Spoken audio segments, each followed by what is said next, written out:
Ever wonder what life was like before we had our own bedrooms, locked doors, and the concept of personal space? Today, we take privacy for granted, but for people in the Middle Ages, that idea simply didn't exist, especially when it came to the most intimate parts of life. Let's pull back the curtain on a time when everything, and I mean everything, was public. Imagine living your entire life in a single room. Not just you, but your parents, your siblings, your grandparents, and maybe even a few cousins. Now, add your farm animals to the mix, a couple of chickens, maybe a pig huddling for warmth in the corner. This was the reality for most medieval families. Their homes were small, smoky, one-room huts. This single space was where they cooked, ate, slept, were born, and died. And yes, it's also where married couples had their moments of intimacy. There were no walls, no doors to close. At best, a thin curtain might be hung for a sliver of separation, but sound and shadows traveled freely. The idea of a private romantic moment was a luxury few could even conceive of, let alone experience. Life was communal, and that included what we now consider the most private of acts. It was just a normal, observable part of daily existence, happening amidst the snores of relatives and the rustling of livestock. If sharing your space with your entire family wasn't enough, imagine having a powerful institution keeping a close watch on your bedroom activities. That's right, the church in the Middle Ages had a huge say in a couple's intimate life. It wasn't about love or desire. It was about rules and regulations. The church dictated exactly when a married couple could be together. On Sundays? Forbiddance. During Lent or Advent? Absolutely not. On saints' days, feast days, or fasting days? Off limits. When a woman was pregnant, nursing, or during her menstrual cycle?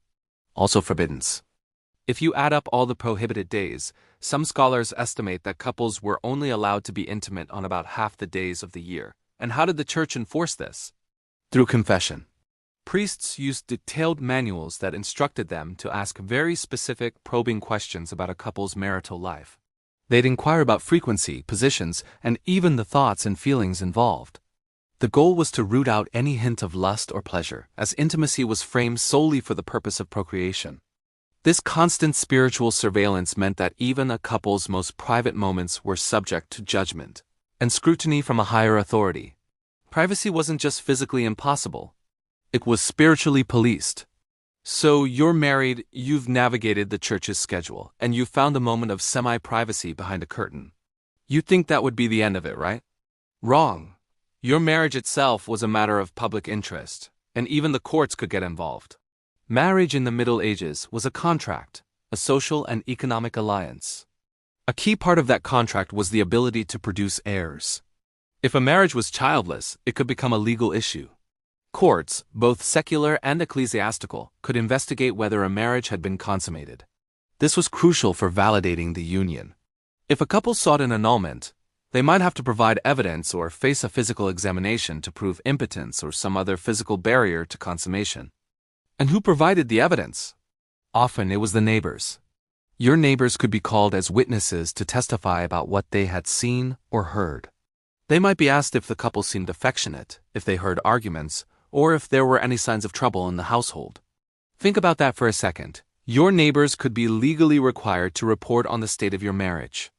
The community was the ultimate watchdog, making the marital bed a surprisingly public stage. In our modern world, we often think of intimacy as an expression of love and desire. In the Middle Ages, the primary framework was duty. For the church and society, the sole legitimate purpose of marital relations was procreation.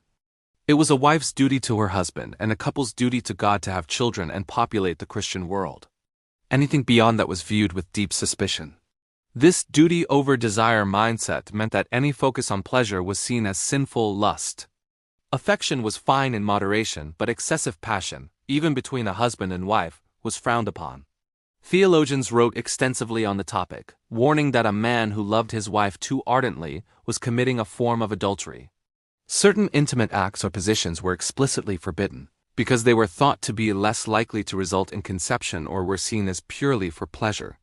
This created a strange paradox where couples were obligated to be intimate, but were warned against enjoying it too much. The act was a responsibility, not a celebration of personal connection.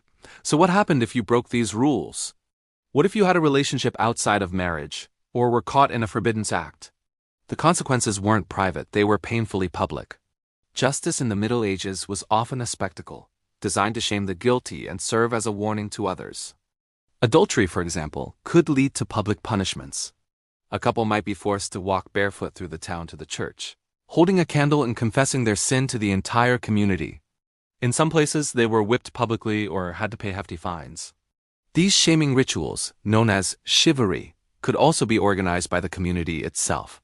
If a widower married a much younger woman, for instance, neighbors might gather outside their house at night, banging pots and pans to signal their disapproval. Your private choices could easily turn you into the star of a very humiliating public drama.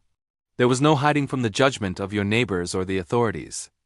Finally, we can't talk about intimacy in the Middle Ages without touching on the pervasive atmosphere of superstition and suspicion. In a world without a scientific understanding of biology or medicine, sexuality was often shrouded in fear and linked to dark forces. It was seen as a powerful, animalistic impulse that, if not strictly controlled by religion and society, could lead to chaos and sin. This fear was particularly projected onto women. A woman who was seen as too desirable, who didn't conform to the quiet, submissive ideal, or who was knowledgeable about herbs and remedies could easily fall under suspicion. If a man fell ill, or if a cow stopped giving milk, it wasn't uncommon for people to look for a supernatural cause, and that could mean witchcraft. Female sexuality, when not channeled into marriage and childbirth, was often seen as dangerous and potentially demonic.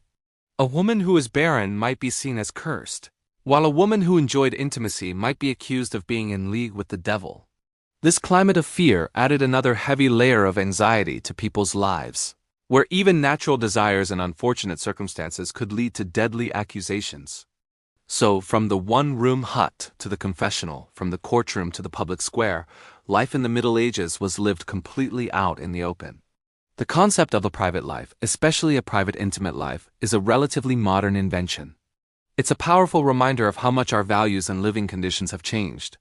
Today, we close our doors for privacy, but back then, the doors, if they even existed, were always open. Thank you so much for joining me on this journey back in time. If you found this fascinating, please hit that like button and subscribe for more deep looks into the hidden corners of history. Tell me in the comments which part of medieval life caught you off guard.